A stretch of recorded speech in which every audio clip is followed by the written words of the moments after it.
Ça y est, la partie est commencée.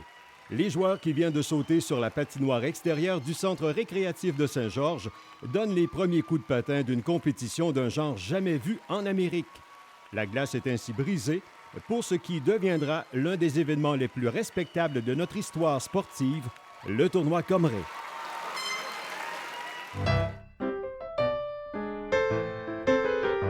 En l'année 1950, les responsables du syndicat sportif de Saint-Georges sont à la recherche de nouvelles attractions qui pourraient apporter une aide financière à l'organisation des loisirs dans la communauté.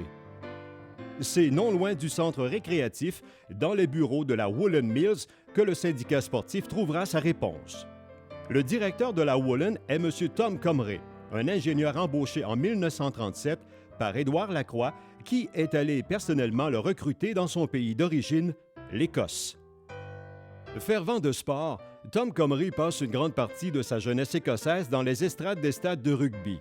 Dès la fin du 19e siècle, la pratique de ce sport dans les îles britanniques intègre la présentation d'éliminatoires régionales disputées entre plusieurs équipes lors d'une même journée. Converti au hockey, c'est donc en puisant dans ses origines écossaises que Comré propose d'adapter cette même formule à notre sport national. Après que furent rédigés les règlements et réunis 8 équipes de la région, la rondelle était donc mise en jeu pour la première édition du tournoi d'un jour de Saint-Georges le 16 mars 1950. On jouait les 15 minutes ordinairement en dehors, tu sais, avec les autres équipes. Puis lorsqu'ils ont décidé de faire le tournoi, ils ont dit on va faire des 10 minutes. Tout cela venait d'un nouveau règlement que M. Comré avait décidé de faire pour les tournois, pour pouvoir avoir plus d'équipes que possible. Alors, c'était les punitions, c'était 1 minute, vois-tu. Puis, on n'avait pas le temps beaucoup d'arrêter. Tu sais, c'était lui qui avait décidé que c'était ça, le règlement Comré. La première équipe à remporter le tournoi d'un jour fut le club Morancy de Saint-Georges, qui triomphait alors de l'équipe de Saint-Côme par la marque de 3-2. Cette année-là, aucun trophée ne fut remis à l'équipe gagnante. Pour la deuxième édition en 1951, Tom Comré fit fabriquer une coupe digne de cet événement unique. Le tournoi d'un jour avait dorénavant son emblème officiel qui porterait le nom de son fondateur, le trophée Comré. Ce que l'on appelle aujourd'hui le centre Lacroix-Duthil était à l'époque connu comme le centre récréatif de Saint-Georges.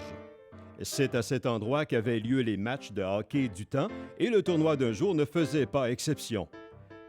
S'il était à l'époque normal et habituel de jouer au hockey à l'extérieur, la présentation d'un tournoi pendant plusieurs heures consécutives pouvait parfois constituer un réel défi pour les organisateurs. À la merci des intempéries, ceux-ci devaient composer avec des températures tantôt trop froides ou encore trop douces. Sans resurfaceuse, il n'était pas rare que la patinoire soit en bien piètre état une fois venu le moment de présenter l'ultime match de la finale. Dans un entretien réalisé en 1990, Éloi Poulain, membre de l'organisation depuis le tout début, nous parle de la difficulté de présenter des matchs à l'extérieur. La glace était tellement mauvaise à certains moments qu'on a dû arrêter le tournoi un dimanche puis le reprendre dans la semaine. Pour le finir. Il restait une rencontre à jouer. On s'était rendu jusqu'à la finale, mais à la finale, on a dit ça n'a pas de sens de laisser jouer les gars sur une patinoire semblable. Autre difficulté à ne pas négliger, les installations de l'époque n'étaient pas pourvues de chambres chauffées. C'est donc dans des semi-remorques chauffées au propane que l'on accueillait les équipes avant et après les parties. C'est ainsi que, avec un peu d'imagination et grâce à la collaboration de bénévoles dévoués, on arrivait la plupart du temps à tenir un événement apprécié de tous. La qualité de l'organisation et l'originalité de la formule contribuent à susciter un engouement indéniable des clubs de toute la région qui s'inscrivent en grand nombre dès les premières années. Membre de l'organisation depuis la première édition, Clément Gendron nous parle de la popularité du tournoi d'un jour. Quand on faisait un tournoi, disons par exemple en 1955, les clubs qui avaient participé au tournoi nous demandaient de prendre leur nom pour l'année suivante. Ça donne une idée qu'on était indépendant. Tous les clubs voulaient s'associer avant pour faire partie du tournoi. Et il n'y a pas que les joueurs qui se présentent en masse au tournoi d'un jour. La foule est elle aussi au rendez-vous.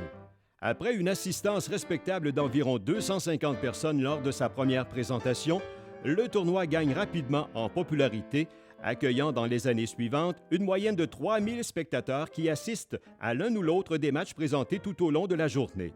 Déjà en 1957, on calcule qu'un total de 20 000 personnes ont franchi les guichets de l'événement depuis la première édition. C'était réellement un succès, la participation des gens, autant que des équipes. Les équipes, on en refusait.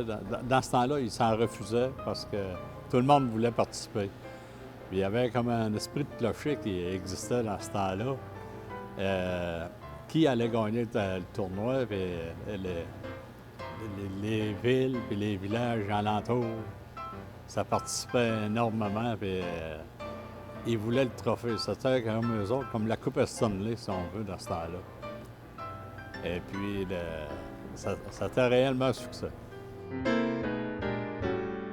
Pendant 19 ans, le Centre récréatif de Saint-Georges fut donc le théâtre de ces rendez-vous épiques et mémorables, réunissant annuellement jusqu'à 18 équipes des 4 coins de la région, déterminées à braver les périls de l'hiver pour mettre la main sur le précieux trophée.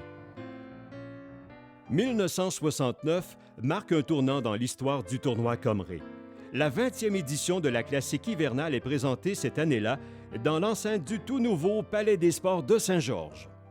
L'organisation du tournoi d'un jour n'est d'ailleurs pas étrangère à la réalisation de cette infrastructure tant attendue par la population, puisqu'elle contribue à la construction de l'amphithéâtre pour un montant de 10 000 $.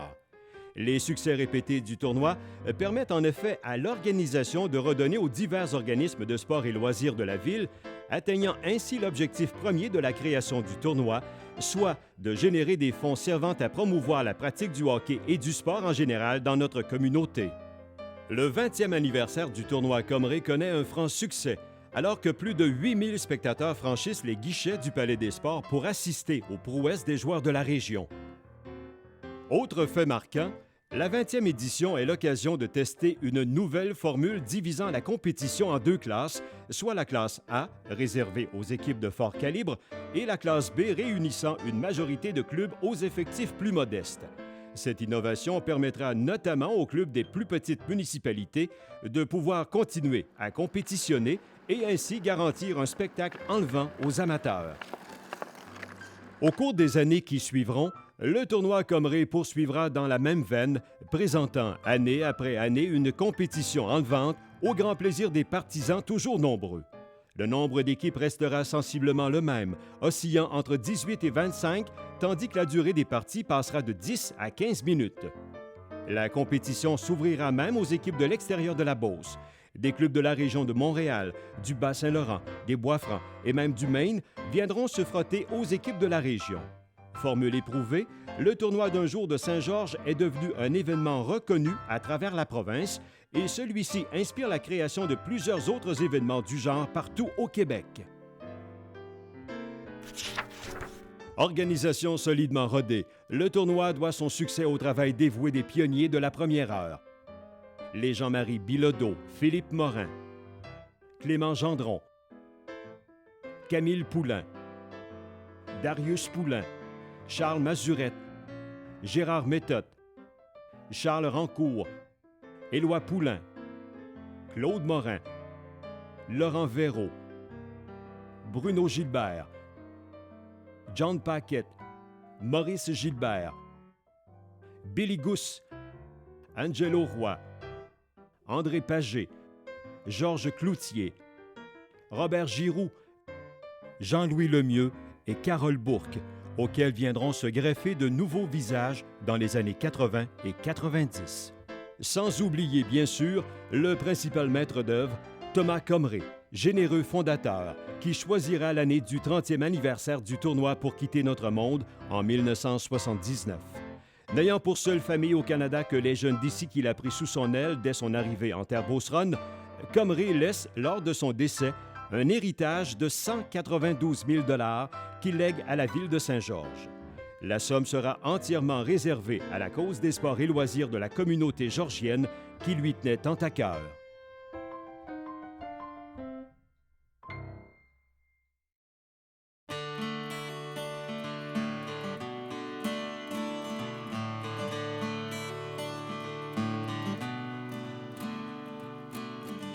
30 ans plus tard, pour sa 60e édition, le tournoi Comré attire toujours autant, et même plus, puisqu'en février 2010, ce sont pas moins de 76 équipes qui croiseront le fer dans 5 différentes classes. Après avoir conservé la même formule pendant presque 50 ans, le tournoi Comré est entré dans le nouveau millénaire en s'offrant une métamorphose qui viendra assurer la pérennité de l'événement. Danny Côté, membre de l'organisation depuis 1996, explique l'évolution de la compétition au cours des dernières années. Au milieu des années 90, je te dirais en 95, il y a eu un essoufflement au niveau des bénévoles. Cumulé à ça au vieillissement aussi de certains membres du conseil d'administration, a fait qu'à un moment donné, en 96, il n'y a pas eu de tournoi. C'est ce qui fait qu'aujourd'hui, c'est notre 60e. On est parti de 1950 et en 2010, on fête le 60e anniversaire. Ce qu'on a fait, c'est qu'à partir de 97, on a, si tu veux, eu la même formule que d'antan, c'est-à-dire une seule journée.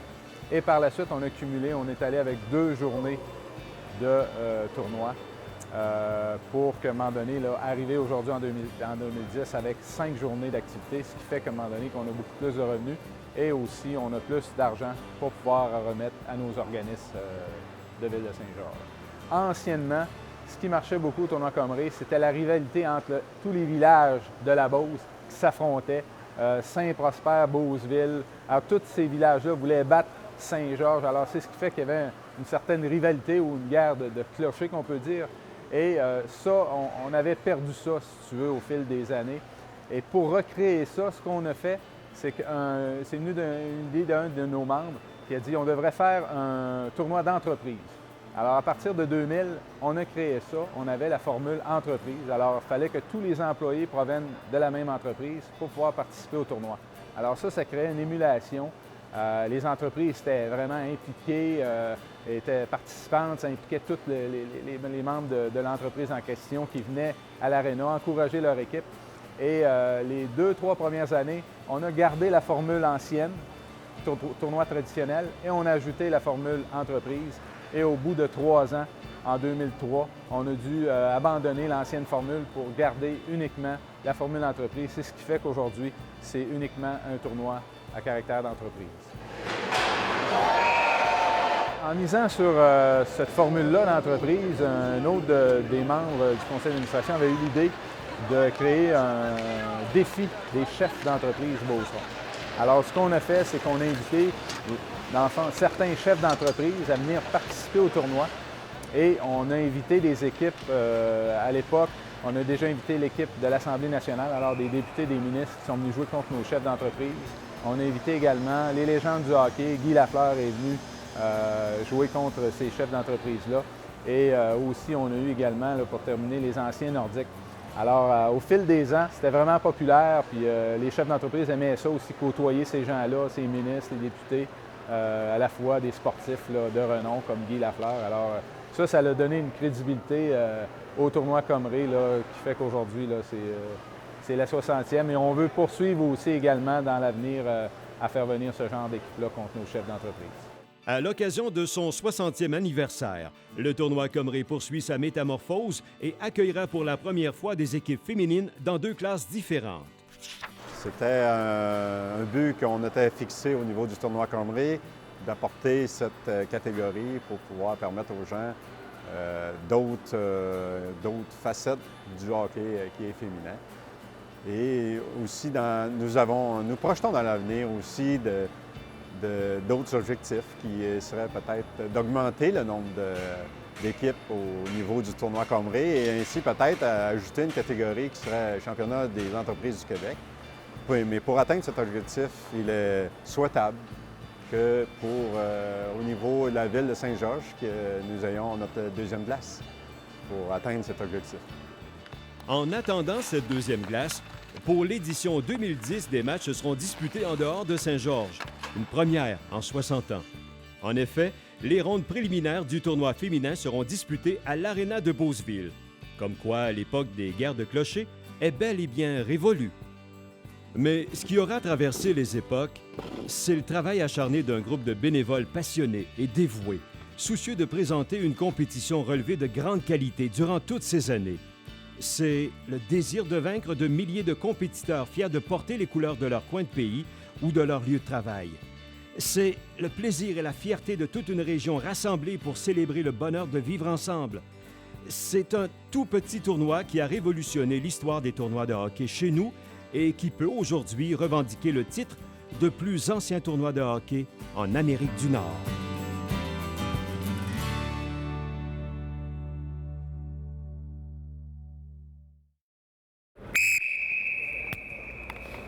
Ben là, vous oubliez pas quelqu'un? Oui, c'est aussi le talent, le courage de valeureux arbitres sans qui rien de tout cela n'aurait été possible. D'ailleurs, laissons-leur le dernier mot. On se fait longue vie au tournoi Connery. C'est-à-dire qu'on a c'est le 45 cette année. Moi, je m'attends bien de me rendre au 50e. Puis je m'attends bien qu'il y ait un 60e. Pourquoi pas un 100e, c'est sûr, je ne sais pas là. Mais j'espère qu'il y aura des gens comme nous qui seront là pour continuer la relève au niveau. On ne sera pas là, mais on voudrait être là. Oui, 40 ans après, 40 ans plus, ça fait 80, on s'en va là. Mais je sais pas, peut-être qu'en haut, il y a de l'arbitrage à faire aussi. C'est possible.